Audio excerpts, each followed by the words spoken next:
Okay, so I just set those two gopher traps, one right there and one right there, and I just decided to sit here for a few minutes and see what happens. And that one's already moving, and I think we caught a gopher. Wow, that's crazy. I hear something down there, and it doesn't sound happy. I think we got something. Let's dig it up.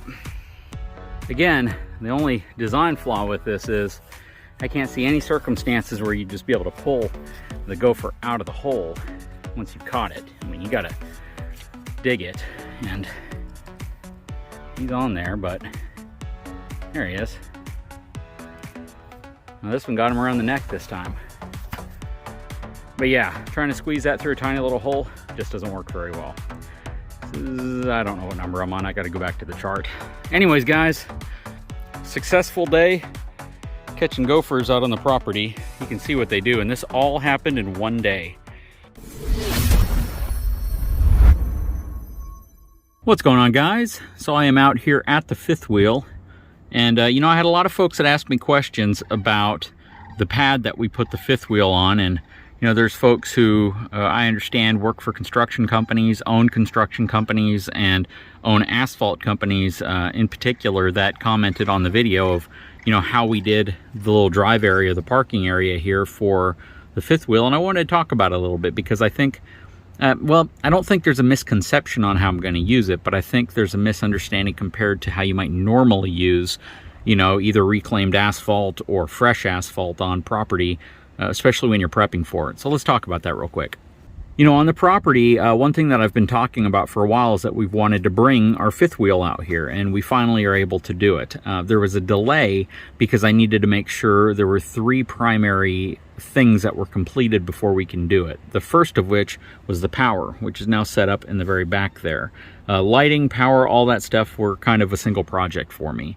The second one was the entrance. So we had to put a gate up front that was wide enough to be able to support the fifth wheel being towed onto the property without contacting the gate or the fence. And the existing gate that was on the property was just far too narrow. So we made a 20-foot opening that gives us the ability to turn this humongous fifth wheel hitched up to the truck into the property. And then the third and final project was to put down a material that we could use as a driveway or a parking area so the fifth wheel could be here. Now, eventually, we're going to have a big barn. We're going to have a garage to be able to house this inside of. But until that happens, I needed a place to bring it because, again, I'm paying a lot of money for the RV storage that it was currently at. To kind of give you an idea, I had two spots out there, and each spot ran me between $235 to $250 each. And that doesn't include the power that was connected to run the AC unit, which is on here to keep it, I guess, somewhat manageable in terms of humidity control and, you know, the interior temperature if I planned on coming out here and working on anything. So moving it out to this property was a priority. It was a huge priority. It was one of the big reasons to have this property. All in all, if you look at the cost of all the different spots that I had out at that storage facility, you know, I was paying as much as I'm paying for this piece of property each month. So it made sense, again, just to get everything out of there.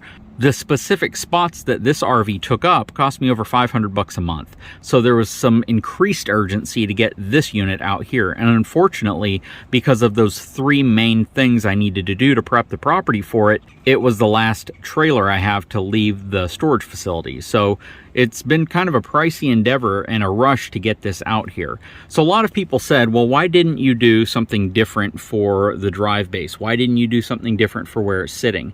And I wanted to explain what we decided on here and why.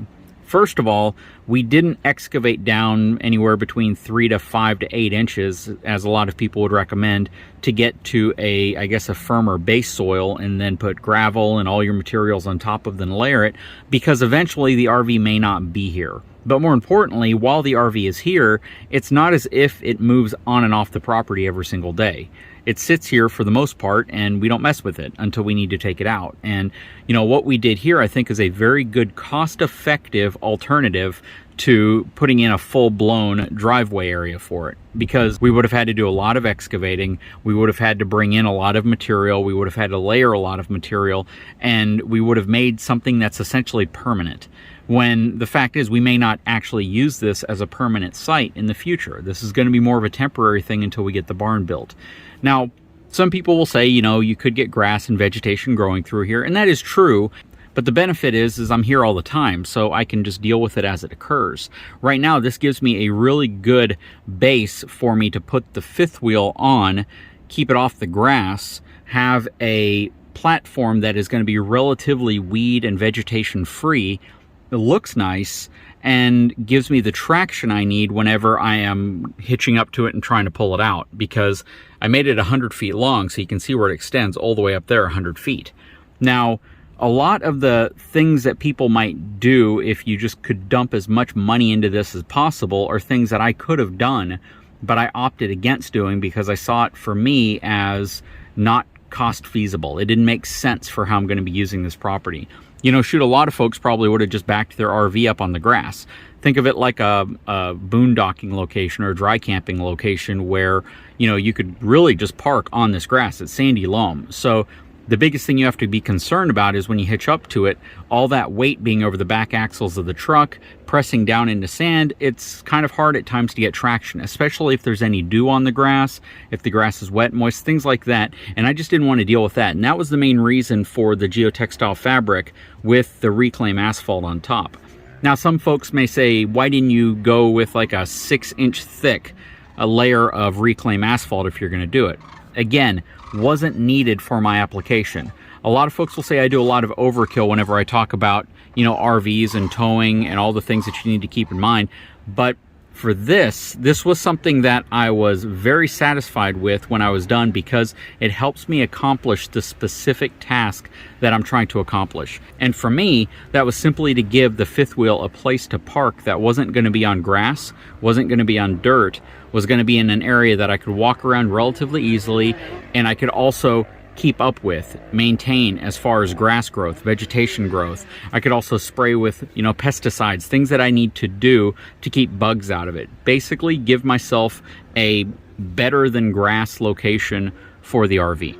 And that's the main thing. Again, there's a lot of alternatives that I could have done. I could have laid gravel down. I could have excavated everything up and put it down. But again, because I'm on sandy loam and roughly 3 feet of it until you hit any type of clay, you have the ability just to let the stuff just die underneath the tarp or underneath the covering right there. And eventually, you know, if I lift that up, it's just going to be sand. You know, there's not going to be any grass. There's not going to be any vegetation under it. So for my purposes, I think this is perfect, and I think it worked out well for me, and it's relatively level. The leveling system really didn't have to do a heck of a lot.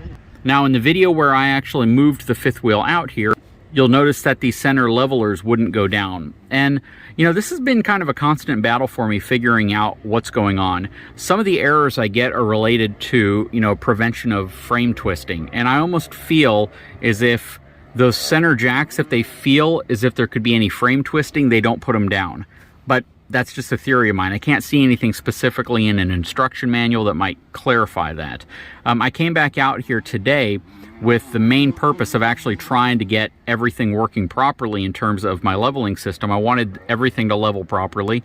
And I've been out here for the last 20 minutes just trying to figure out how I was going to drop those center jacks. And I was able to do it eventually by raising everything up.